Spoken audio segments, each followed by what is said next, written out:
여호와께서 모세에게 이르시되 하늘을 향하여 내 손을 내밀어 애굽 땅 위에 흑암이 있게 하라. 곧 더듬을 만한 흑암이리라. 모세가 하늘을 향하여 손을 내밀매 캄캄한 흑암이 3일 동안 애굽 온 땅에 있어서 그동안은 사람들이 서로 볼 수 없으며 자기 처소에서 일어나는 자가 없으되 온 이스라엘 자손들이 거주하는 곳에는 빛이 있었더라.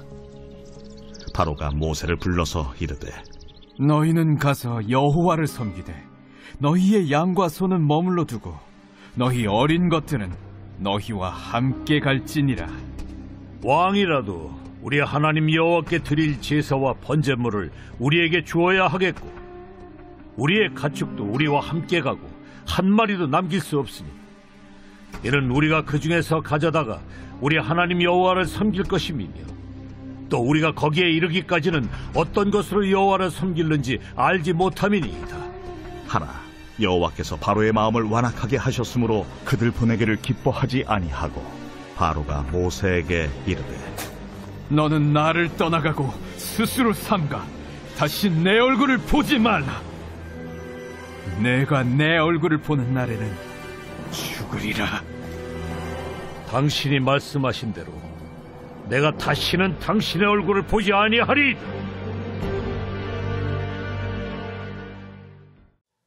부모님의 사랑을 마음에 깊이 새기며 감사를 표현하는 어버이날 아침, 말씀 묵상의 자리에 올라오신 사랑하는 교우 여러분, 그리스도의 이름으로 환영하며 축복합니다.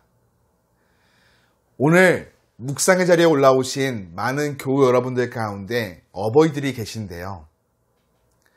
오늘 우리의 삶 모든 자리 가운데 하나님께서 함께 하사 위로하여 주시고 격려하여 주시며 풍성한 사랑과 은혜를 가득 베풀어 주시기를 다시 한번 축복합니다. 함께 기도하며 묵상을 시작합니다. 우리의 영원한 아버지 되시는 하나님, 어버이날을 맞이하며 이 아침 말씀 묵상의 자리에 올라온 모든 교우들을 그리스도의 이름으로 축복합니다. 어버이 된 우리의 삶 모든 자리 가운데 하나님께서 함께 하사 위로하여 주시고 격려하여 주시며 헤아릴 수 없는 풍성한 사랑과 은혜로 충만히 채워주셔서 어버이로 살아가는 이 땅의 삶이 고되지 않고 기쁨과 감사가 흘러넘치는 복된 삶 되게 하여 주옵소서. 오늘도 말씀을 묵상합니다.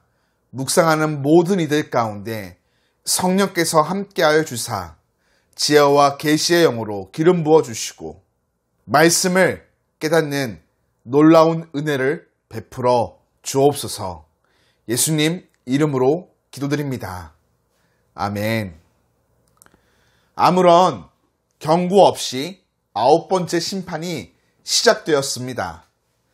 칠흑 같은 어둠이 사흘 동안 애굽을 뒤덮었죠. 본문은 이 흑암이 여호와에게서 왔다고 말하는 것 외에 그 원인에 대해 어떤 설명도 하지 않습니다.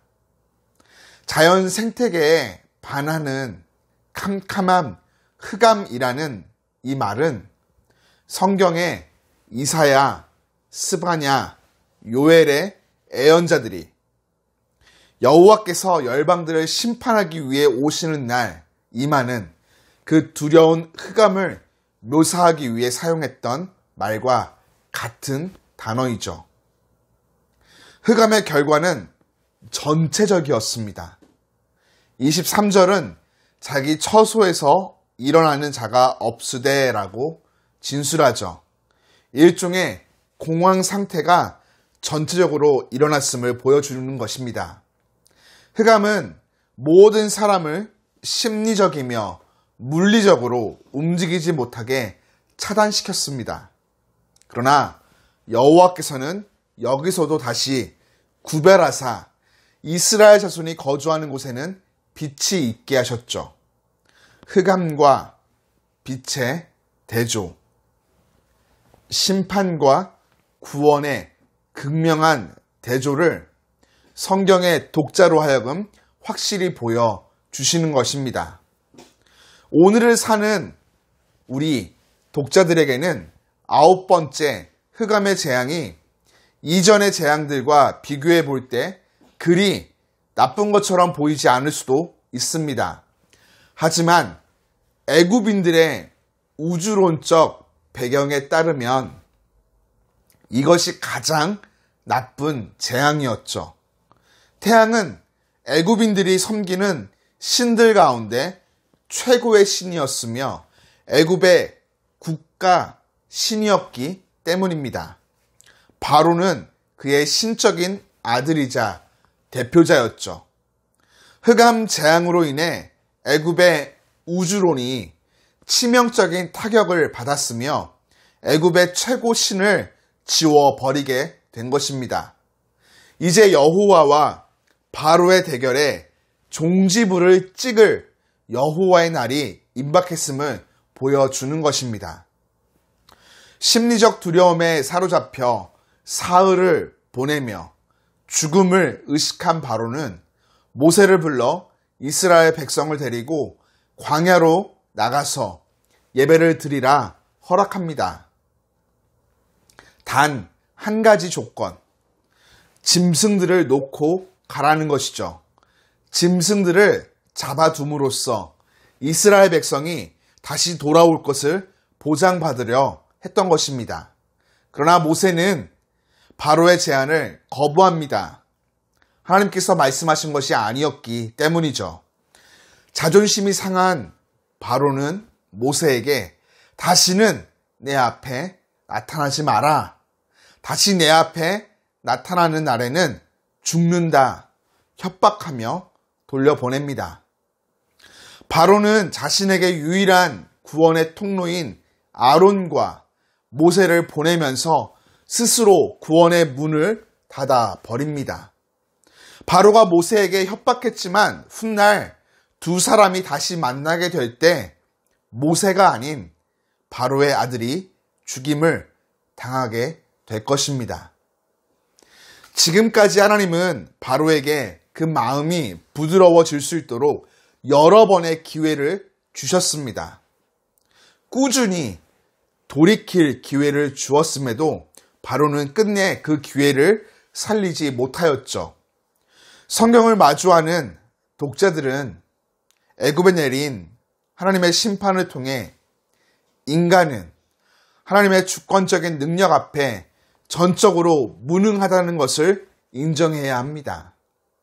그분의 뜻에 대한 우리의 반응은 타협이 아닌 순종입니다. 이것이야말로 우리가 배워야 될 참 지식이죠. 새로운 한 주를 시작하는 사랑하는 교우 여러분, 우리는 매주 강단에서 선포되는 공적인 설교를 통해 매일 아침을 여는 묵상과 개인의 말씀, 묵상을 통해 하나님의 뜻을 듣고 깨닫습니다. 하나님께서 우리에게 허락하시는 뜻 앞에 우리가 마땅히 성도로 보여야 할 바른 자세는 타협이 아닌 순종입니다. 하나님은 우리의 삶뿐만 아니라 온 우주 만물을 다스리시는 통치자이십니다. 그 앞에 우리가 보여야 할 자세는 전적으로 나의 무능함을 인정하며 겸손히 하나님 앞에 순종하는 것이죠. 하나님께서 계속해서 함께 하시며 가르치시고 말씀하심에도 불구하고 순종이 우리 삶에 이루어지지 않게 되면 9번째 재앙과 같이 분명 인생의 어둠 같은 시간들이 찾아오게 될 것입니다. 뒤늦게 깨닫고 후회하는 인생이 아니라 주신 말씀을 통해 깨닫고 은혜를 경험하는 인생을 우리 살아갑시다. 그러할 때 하나님 우리 삶의 주권적인 능력을 통해 구원의 은혜를 베풀어 주시며 복과 형통함을 충만히 베풀어 주실 줄 믿습니다. 말씀을 통해 주시는 뜻을 깨닫고 겸손히 그리고 기쁘게 하나님께 순종하는 복된 하루를 살아가는 우리 모두 되기를 예수님의 이름으로 축복합니다.